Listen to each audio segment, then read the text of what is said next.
Does anyone recognize this? Well, you should if you're growing tropical fruit trees. This is the first CHERIMOYA flower on my CHERIMOYA tree this summer, this season. Yay! The CHERIMOYA is back to business. It's getting a lot of new growth. Leaves are almost complete, and it's crazy with flowers. Well, this is the first one to open, and the second one will be where is it? Up there. There's the second one right there, ready to open. They're very unusual looking, but man, they produce some delicious fruit when you get them to fruit. Yeah, so there's hundreds of them that are coming. The same on the custard apple out front, but the custard apple flowers haven't opened. They're still closed tight. So there you go, the first CHERIMOYA. And now I'm not gonna use a brush to hand pollinate this. A few guys have told me to do that. No, I'm gonna let the tree do everything itself naturally.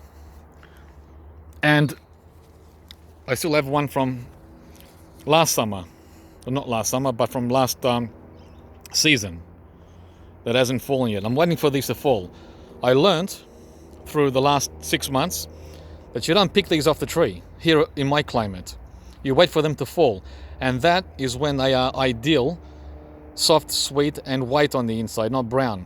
The reason I got brown custard apples and brown CHERIMOYAs over spring is because I was cutting them off the tree. You don't do that, not here. Maybe in the tropics, but not in temperate climate. So we're gonna be leaving these guys on until they fall, or until they get so soft you can punch your finger through it. One or the other, but definitely not when they're firm and hard. No way. I don't care what color they are, even if they're pink. So that's the CHERIMOYA. So very happy for its return back to life, and that's what she looks like. Beautiful. I've got two of them. This is the main one. Look at it. So tropical.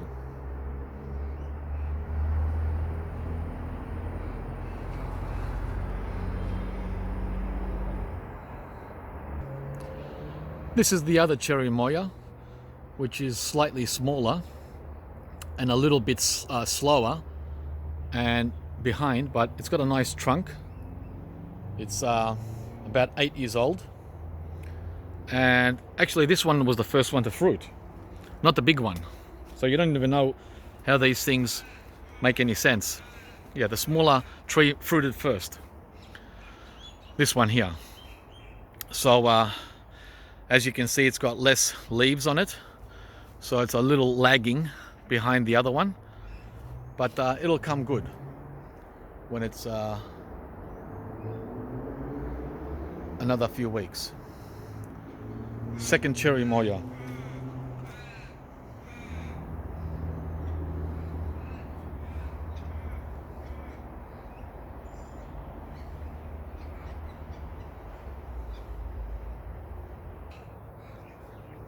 Here we have the custard apple, the Paxton Prolific, which did so well for me a few months ago.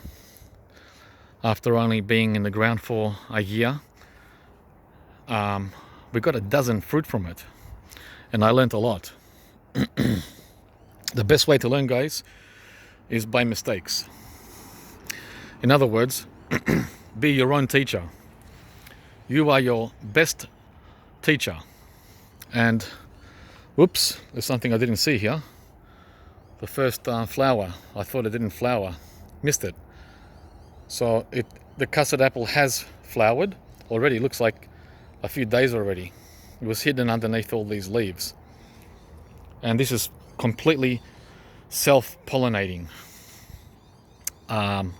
variety, whereas the CHERIMOYA relies on hand pollination. I never hand pollinated the CHERIMOYA, but I still got 8 fruit from it, which is pretty good. This one gave me 12, and I never pollinated either of them. So yeah, this is the custard apple that we have, the Paxton Prolific. I want to get myself a African Pride, and maybe a Gefner, the Israeli one, but definitely African Pride. I've seen some beautiful African Prides growing here in Australia in the cooler climates. There's one girl out in Perth, outside Perth, who's having a lot of success, and also in Sydney. So if Perth and Sydney can do it, we can do it too here in Melbourne. Okay guys, hope you enjoyed this update on the CHERIMOYAs and the custard apple here in my temperate, warm climate of Melbourne, Australia. I have a few other videos you can check out of these trees from the last year or two, where you can see them in full production or at their peak. Thanks for watching, and please put a like if you enjoy this kind of video, and don't forget to share these wonderful videos with others in our climate. Southern New South Wales, Victoria, South Australia, parts of Tasmania, so they can also enjoy the benefits and the marvelous, wonderful fruit from the tropics. Thanks guys.